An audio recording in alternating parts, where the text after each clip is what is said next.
I might get a little emotional for a second, but not too crazy. Because this next guest, I first met at Dreamforce. And I think it was in 2016 or probably 2017.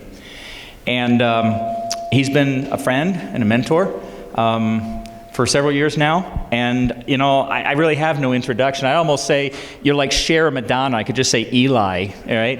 And most would know. But I'll use both names. So I'll give you Eli Cohen. Let's hear what he has for us today. So come on up.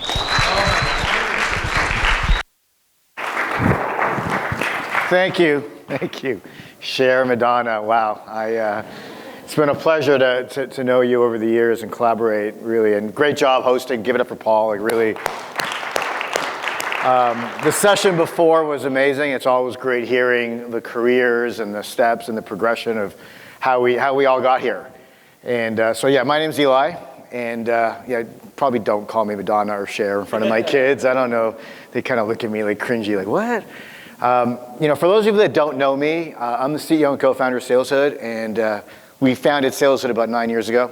And prior, I worked at Salesforce.com. And so from about 2005 till 2013. So ran enablement kind of before it was a thing, right? You go to Google Trends and you look at sales enablement in 2005 and it's like flatline. And so we built it. And many of you in the room who've been around enablement for a while, we're all kind of doing different things. And it's just amazing to see the industry, how it's evolved and matured, and really just blessed to be here. And it's great to be together again. I've been thinking a lot about the industry and where it needs to go and where it's going. And you know, one of the questions earlier was around impact and you know, making sure we're not on the chopping block. And you know, really it's about elevating the profession, and it's about proving impact and growing our teams, right? When I was at Salesforce, I grew the team from, you know, when I inherited it, it's like 6 or 7 people. When I left, it was 120 people. Just do that math for a second when you do ratios, 120 people. The reason why was Mark Benioff, CEO, personally believed in the importance of enablement and also invested in it. And we were doing the math. You know, we could hire a rep, grow a territory, or add an enablement person. We talked about account planning earlier. You know, we could do account planning, right? It was a very simple. We knew every program we ran. We knew exactly the impact that it had. Now it was hugely inefficient because I didn't have a system, and that's why I started SalesHood. And so what we have for you today is a view into the industry. What are some trends that we're seeing? Just going to share with you some insights. And then we've created a maturity model. And this is helpful. And I'm going to explain to you why it's helpful. And also for those of you that don't know, I've also written a book. And so Enablement Mastery. Some of you in the room are in the book and have contributed content, like Siobhan Thatcher, thank you very much. And Matt Cameron as well. Where's Matt? Right there. So there are books, you can get one. And really this is our wish and our desire to continue to elevate the profession, contribute, and try and just help us all be the best enablers that we can be in the world. And so that's what today is about. So let me share with you. So 3 parts. First part, I'm going to share with you some insights. Give you some facts, tell you what's going on. Second part, I'm going to introduce the maturity model, and it's going to be very interactive. You're each going to self-assess your programs. We're going to do it super fast. You know, we could run this 30 minutes in an entire day workshop, and you know, we are doing them right now. We just did one in New York last week. It was super fun. And then the third part will be Q&A, so you can ask some questions. And I'm already down 4 minutes, so boom, here I go. All right, so what's going on in the industry, right? It is wild, right? You know, every single CEO, every single CRO, every single sales leader, you listen to earnings calls, what are people talking about? How are they going to lift the efficiency of their teams, right? Efficiency, efficiency, efficiency. That's the number one problem, right? We talked earlier. What should our mission be? What should we do? If we're not lifting the efficiency of our teams, if we're not helping them be more productive faster, all customer-facing employees, then what are we doing? All revenue teams, right? And these are some of the stats that we're seeing, right? And you know, most of you know this, 20% of sellers are creating 80% of the revenue. Okay, that makes sense, right? This one is the one that's the most troublesome. Even with all the tech out there, even with the 45,000 enablement people on the planet, we're still 30 to 50% of enablement of sellers are actually hitting quota. Most companies, when they come to us, they're hovering around the 30%. 30% of your sellers are hitting quota. You know, we have CROs coming to us today and saying, okay, if you can get 60% of my people hitting 80% of their number, boom, home run, real quote, like real. And this is what we're trying to help. And if we're not aligning with these metrics, and if you're not aligning your programs with these, then yeah, there is risk. And so I do believe sales enablement is recession-proof if you're focused in on the right metrics, whether it's productivity, whether it's efficiency, whether it's attainment, whether it's attrition, right? 18 months. And so the leading indicators to this are things like cycle time, ramp time, selling time, win rates. You want a roadmap for what we should be measuring? You know, there's a ton of great content that we've got around measuring leading versus lagging indicators. But I just wanted a level set, right? The industry, we can do better. And this is why we are here. We're here to lift these numbers. What I would do is I'm going to ask you right now, and just you don't have to share, you can walk up to me later on and tell me, but what's the one measure that is most important to you right now in your business? And if you don't have alignment between yourself and your chief revenue officer around what that single most, is it attrition? Is it attainment? Is it win rates? Whatever that thing is, you got to get clear on it, and then everything you're doing is going to be, because it's so important right now. So important, so important. And so, given that context of what's happening in the industry, right, we have to ask ourselves, you know, what does great look like? And so one of the things we're seeing in the industry is enablement is not optimized for this efficiency problem that we're trying to solve for. Why? Enablement is kind of one size fits all, doesn't fit into the model of customer-centric enablement and you know, really supporting the entire customer-facing, revenue-facing organization. The other thing that I love here is enablement isn't focused in on 3 core pillars, right? And competence building, confidence building, and as well as content, right? A lot of times, you heard folks talking on stage earlier, learning management and then content management, they're almost siloed. They're almost siloed. And we need to be thinking holistically, and so holistically around the impacts that we can have across these 3 pillars, right? So again, I'm trying to share some insights. What are we seeing? What are we hearing? What are great companies doing? You know, you're going to hear Sarah and you're going to hear Siobhan talk. They're doing great work. You're hearing Paul's on stage, right? Doing great work at Instructure. They're thinking holistically. Sage is here as well. Rita, happy birthday, by the way. And again, another great company that is leading the way when it comes to enablement, right? The other thing that we are seeing in the industry is, you know, alignment is so critical, and it's even more critical today. And so here's a framework. You know, it's in the book. We've got the framework itself is proven across 9 years of work, plus my experience at Salesforce. It's data-driven. And what the framework is intended to do is intended to challenge you, to ask you, when's the last time you rolled out a program? Whether it was a new pitch, whether it was a new playbook, whether it was new product training, whatever it is, how aligned are you with your teams to achieve the outcomes? And alignment means content is being activated the right way. Alignment means you've got sales and marketing co-creating, co-publishing content at the right time. We heard about micro-learning, micro-content, micro-assessments, right? So the activation of content is so critical. I hear this a lot. I've got a content repository. I have a content system. But my sellers aren't competent around the conversations they need to have, and they're not confident in using that content inside of their real situations or pursuits, right? So by activating content and then curating it to the right folks is so critical, right? So as you're thinking about your programs, if you walk away with one thing, and you walk away with, how do I get my sales and marketing teams, my ops teams, all the organizations that are going to contribute content to align around a single process like this, that will ultimately enable organizations to activate content, curate content, and then you're going to learn, right? And then we're going to coach, right? Coaching is so critical. And then guide, right? Then you want to be able to provide the content just in time. And then you're going to want to be able to enable your sellers to share that content, right? It's a system. And then you want to measure the impact. It's getting increasingly hard to know what's working and what's not working in the industry. Going back to that data, right? That data that I shared with you is it's not working for a reason, right? And so You may not have the right pillars in place, so that's a key insight. You may not have a framework and a proven framework. You may not be thinking about enablement in the right way as well.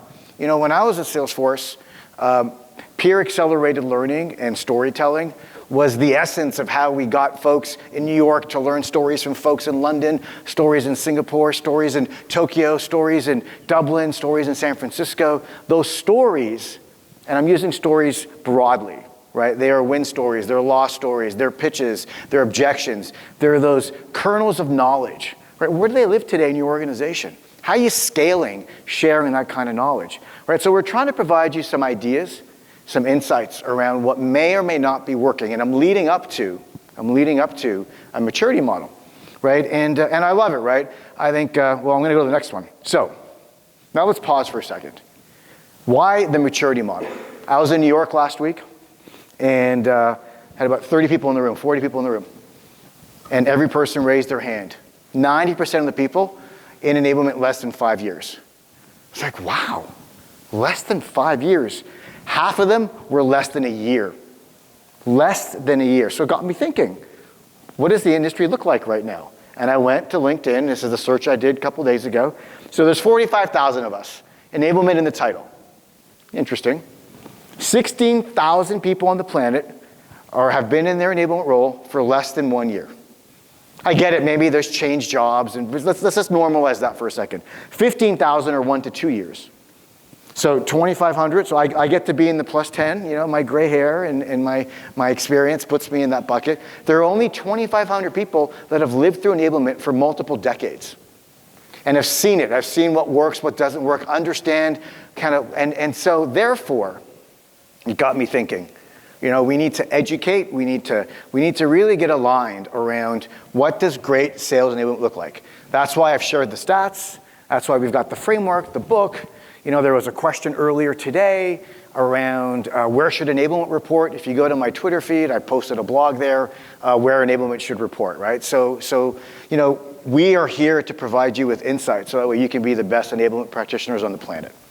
And so therefore, here's the maturity model that we've been working on. And this has been decades I've been working on it. And I'm going to tell you another quick story. And, you know, a lot of the times folks come to us and whether it's a head of sales or a head of marketing, CEO, enablement practitioner, I have an onboarding problem. Okay, tell me about your onboarding problem. And we start talking about the onboarding problem. And we quickly realize that the onboarding problem isn't really the problem, right? So I'm just going to kind of go a little deeper, right? So for example, if an organization has 100 salespeople, and maybe they're going to hire, you know, 6 to 8 people over the next 90 days.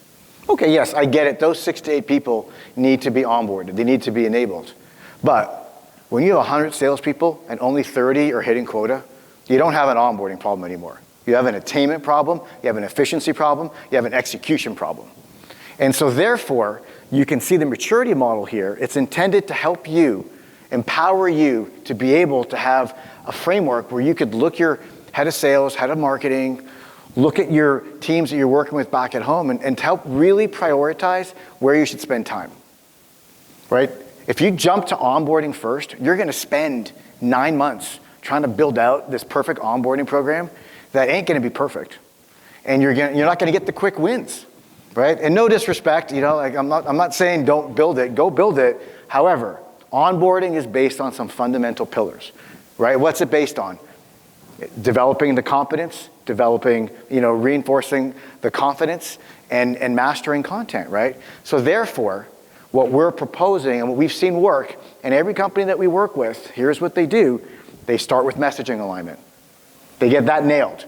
Let's get our teams to be conversationally competent. Let's measure some fundamental KPIs like pipeline, like conversation quality, right? You know, I think these are the activities even, right? And so you can see the way the framework is organized. You've got, you know, each pillar, phase 1, phase 2, phase 3, phase 4. You've got a definition, right? So I'm going to read the first one, and then we're going to go deep on each one. Align all customer-facing teams on messaging to boost conversational competence and confidence of content across the buyer's journey. Super interesting, right? If you don't have that, You got to ask yourself, what are you doing? And this is a maturity model that we want to provide to you. And you know, whether you're using Sales Hit or not, doesn't matter, right? It's software agnostic. This is about a mindset. This is about how are you going to prove your impact, and how are you going to, and prove is even the wrong word. How are you going to, well, what impact do you want to have on the business, right? You know, you heard me say at the very beginning, be the best friend to sales. The problem is, you know, you don't know what your teams are saying about you, because they're saying things about you when you're not there. And what I want each and every one of you, when a sales manager or a salesperson or a VP sales or marketing, when they get asked, what do you think of enablement? I don't want to pause.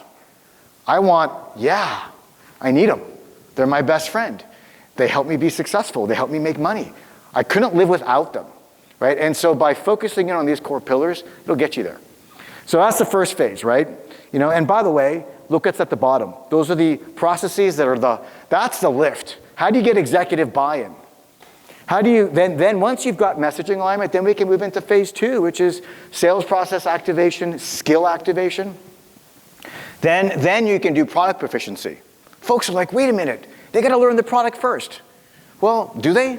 Or do they need to be able to master that initial qualification call, have a very short pitch, be able to go from, you know, quick pitch, quick discovery, and then be able to schedule a follow-on call and bring in a subject matter expert?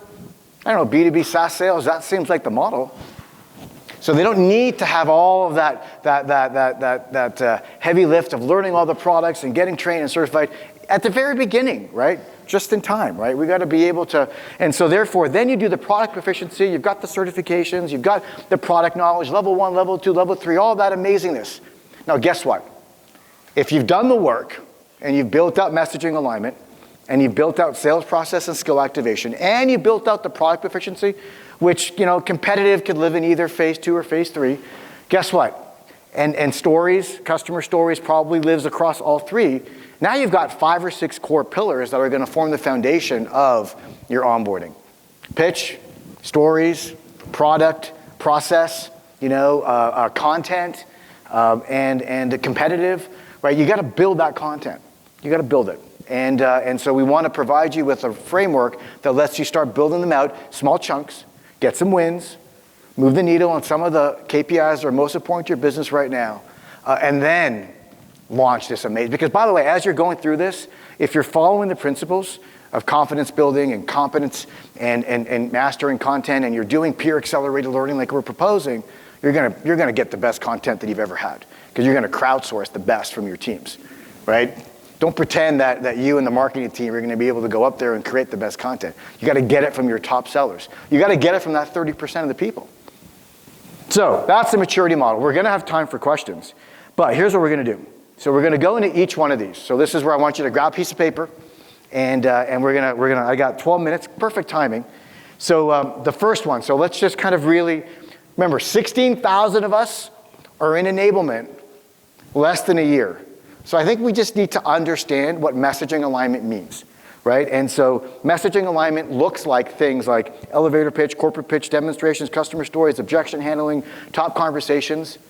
It looks like that corporate pitch presentation broken down into small pieces that is presented to your teams, and that they are trained on it, they're coached on it, and that they're using it effectively with their pursuits, and they're sharing it at the right time with their buyers, right? That's messaging alignment, right? It's sales and marketing have agreed on a deck.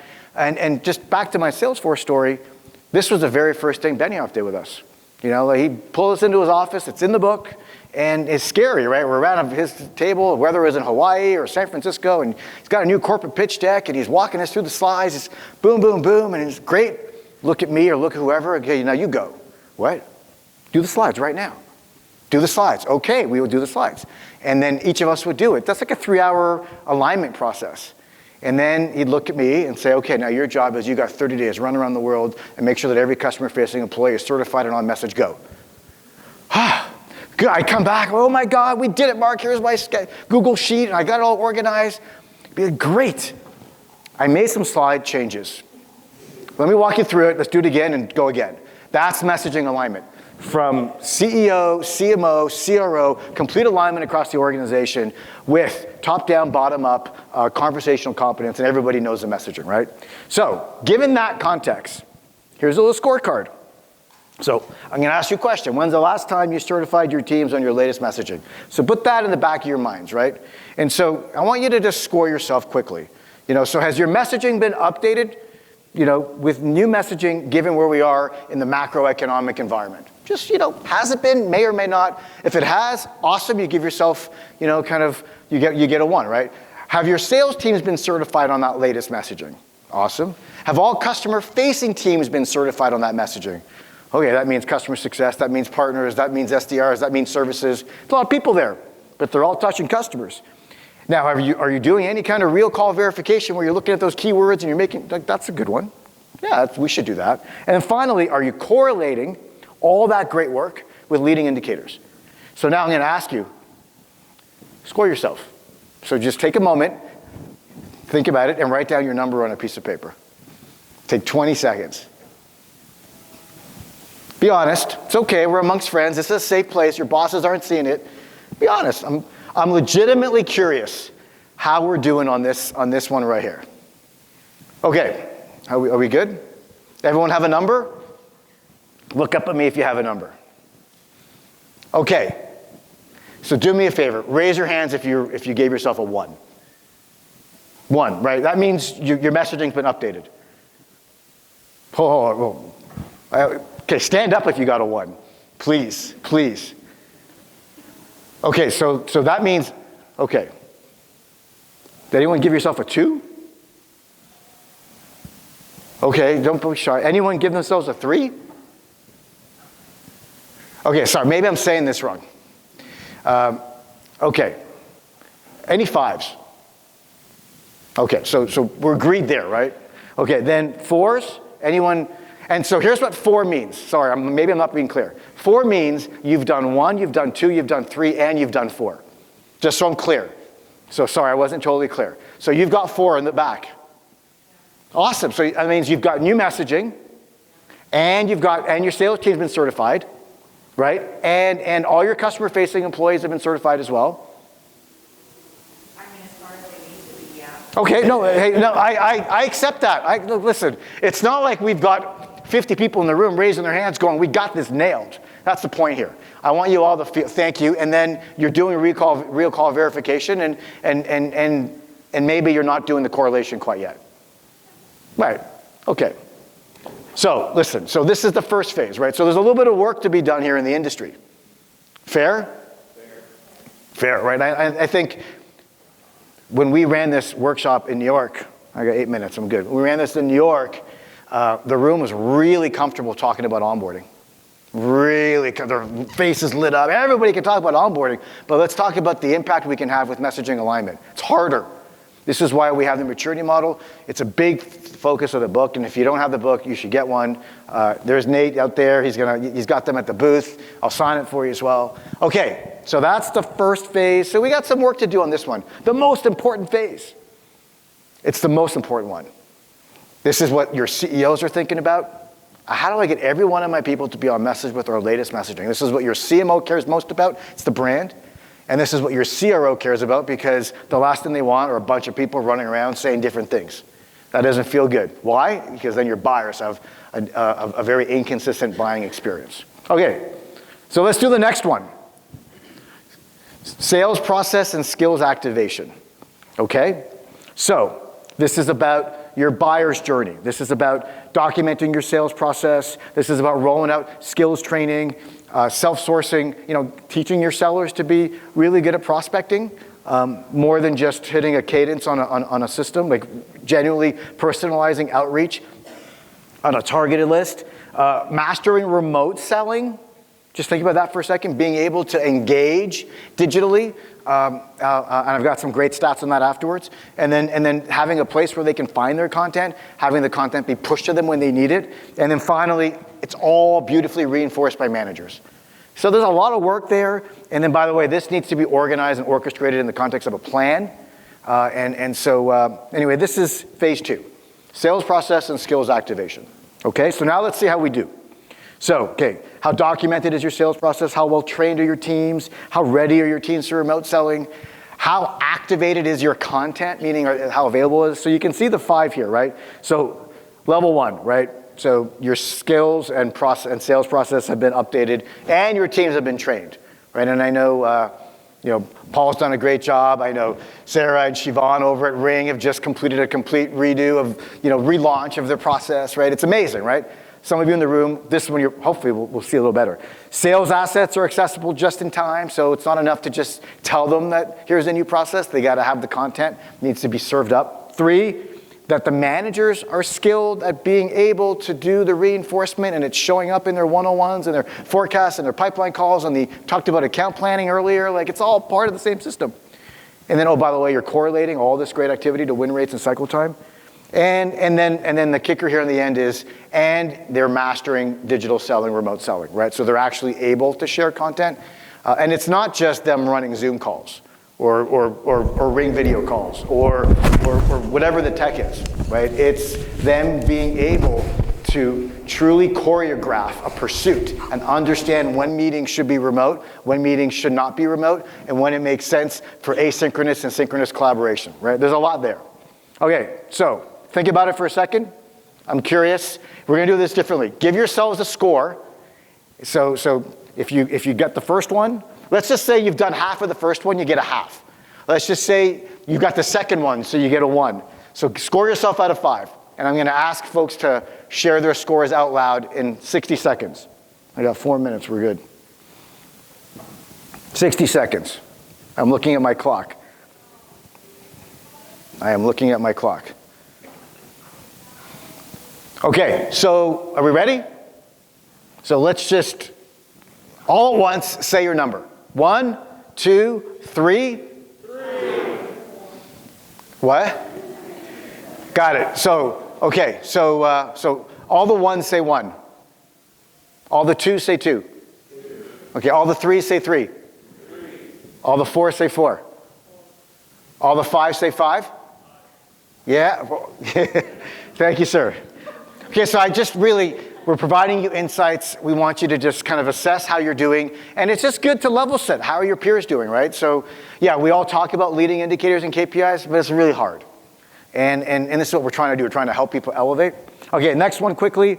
Product proficiency. Same thing, right? So how engaged are your teams with your new product content? And this is product training, release training, and everboarding, whatever, learn by doing, that they're actually learning. They're not just watching a bunch of product manager videos, and that the content has been, is available to them, and that you've got some formalized accreditation, right? So these are some elements of what great looks like. And by the way, here's just a simple playbook. These are the things I'd expect to be in a playbook, buyer personas, pitch and messaging, prospecting, and et cetera, et cetera. We've got activation templates for all this, whether it's a blog or whether it's in the app, it's all good. So if anyone needs detail, let us know. And so same thing here, right? You would self-assess yourselves. Now, I got 2 minutes and 44 seconds, so we're gonna have to move a little faster, but not bad. I did okay, I made through most of it. So your product training is engaging, meaning it's more than just a bunch of webinars that you're hosting. There's some assessments that are actually engaging, and there's some good, learn by doing aspects. It's bite size. As well, you've got a certification program that's truly operational, right? With badging, with gamification. That there is release training. It's not just train people once a year. There's quarterly, monthly release training that happens, and that all customer-facing roles are trained. However you do it, right? Back there in the corner, right? It's versions of content needs to be curated and activated by role. And then finally, that you are correlating the product training with SKU-based pipeline progression and pipeline creation, as well as some win rates. So quickly, let's do the same thing. I assume you've got your numbers. 1. Call out 1. Okay. Call out 2. Call out 3. Call out 4. Call out 5. Boom. You should be up on here stage, right? You should be. So again, I just wanted you folks to understand, right? And so onboarding, onboarding is now this is the final one. It's not the first one. right? If you've nailed messaging, if you've nailed sales process and skill activation, if you've nailed product proficiency and operationalizing all that in your business, and you've got those core fundamental pillars, then you're ready to create a buyer-centric onboarding plan, curated, organized with, you can see here buyer conversations, activities to do, assessments. We're not going to self-assess on this one because I want to just kind of close this up, and I'm respectful of the time. But here's how I would self-assess, that you've got onboarding paths by role, that you're doing activity-based learning, there's buyer-centric content and assessments, and that you're correlating, and back to my initial stat, greater than 60% of your people are actually hitting quota. So here's the maturity model. The slides will be available. But guess what? The world just got harder. Selling got harder. And with digital selling and the pandemic and COVID and remote selling, most of our buyers and our decision makers, they want to continue buying remotely. And so therefore, we need to rethink a lot of our assumptions around our enablement. And so with that, I am going to leave you with this. Listen, there's a lot in here. There's a lot in here. We have the book that you can get, and you can learn more about SalesHood. You can learn more about enablement. But if any of you want to learn about SalesHood, my team and I are here, and we'd love to get to know you and understand where you're at in your businesses. I will share this one slide. I got 30 seconds. He's walking up. I feel like the music's coming on. By the way, this is an interesting slide. And so I don't want to go over this one too quickly. The last insight I'm going to leave you with is there's a proliferation of technology out there. And especially now, as you're thinking about where do you need to go next with your teams, how are you going to demonstrate impact, how are you going to demonstrate value, how are you going to build the business case for resources, if you're not thinking about consolidation and consolidating the number of tools you have and being able to look for vendor partners that are going to be able to provide that for you, you should start. And that should be an important question. How quickly can you get to a purpose-built, all-in-one sales enablement platform? A platform that's going to give you all this. That's enough of the plug for SalesHood. The book is for you, but here's the thing. If you want to learn more about being strategic, if you want to become a strategic enabler, we have a course. It's free. You should sign up for it. Siobhan kicks it off with a whole curriculum around classes around being strategic. We go through measuring leading indicators and KPI. We talk about activating sales plays. We talk about building the business case, and there's some great content in here. It's easy to find. It's on our website, and there is a link there. You can sign up, and it's free, and it's amazing. Where's Giselle? Is Giselle in here? You just went through. What did you say outside about the course? I learned a lot. And so we'll love to invite all of you in. And so with that, I hope you've walked away with a few insights around how you could elevate your thinking of your enablement and the impact that you're making in the industry. Paul, thank you for letting me go a couple minutes over. No. Anybody mind that he went? So we're going to still do some Q&A. Okay. All right. So we're gonna next group up. I talked to Jack. We want to still get in the Q&A, and we'll make it work for the rest of the day. So one question so far for you: is attrition the same bottom 20% moving between companies, or is it up and down the org? No, it's departure. Departure. It's leaving. It's the investment we make bringing someone on, not giving them the appropriate knowledge, not helping them build the confidence and the competence, not enabling them to master the content like I talked about, and not guiding them on their journey in their first week, first month, first 60 days. And then 9 months later, you're looking at their attainment and you're wondering what's going on, what did we do wrong here? And then they're on a downward spiral and then they're out. And so it's leaving. All right. It's leaving. And that's data, by the way, from Exactly Corporation. And so it's based on real data from them. So all that data, by the way, is based on Gartner, Forrester, CSO Insights, and Exactly. So we're not making it up. All right. I should have said that. Sorry. Who else? I'm watching the Slido. Any other questions? Yeah. Yes, sir. Hello. Please introduce yourself. The room wants to meet you. Ambrose Wallace from Shopify. Shopify. Bam. My question for you is for correlation for win rates. Yeah. I believe phase 2. Are you looking at the sales tools and playing that back into getting those metrics, or how are you identifying what that correlation is of those win rates? Right, so I have win rates there because I think ultimately we want to boost our win rates with sales skills, sales process. However, I'm gonna just impress upon you to look for deal progression first. So you look at creation and you look at progression from stage 1 to stage 2, and you can look at the win rates between stage 1 to stage 2, stage 2 to stage 3. Don't wait for the end of the quarter, end of the year. Oh, what happened? We only won 32% of our deals. Like, no. Like, if you think you're at an indicator or you're at a KPI that's early, ask yourself a question. So what's before it? What's before it? What's before it? And keep peeling back the onion and get as that's my recommendation. Does that answer your question? It does, thank you. You're welcome. Nice to meet you. Are you from Toronto? No, Oh, where are you from? North Carolina. North Carolina. Boom, in the house. Okay, next. Hi, Lisa. What do you mean by buyer-centric content pillars? Got it. Perfect. Love it. So buyer-centric content pillars, right? So when I think of the buyer's journey, I think about conversations. What are the conversations that will ultimately help my buyers make decisions faster? Right? It's one thing to have a corporate presentation that marketing creates. Bless them, we love them, thank you very much. But then enablement needs to take that deck, we need to break it up into micro conversations that then we can assess. That's what a true messaging alignment program is. And so therefore, that has a series of micro, little baby conversations, baby is the wrong word, small conversations that are tied to the stages, right? Elevator pitch, then short and long, then there's typical objections that they make, questions they may ask. And so when I say buyer-centric, what I mean is once I've got that documented, then we want to layer in an onboarding program by role with the assessments so we can help people get competent and confident with the content at each one of the stages in the buyer's journey.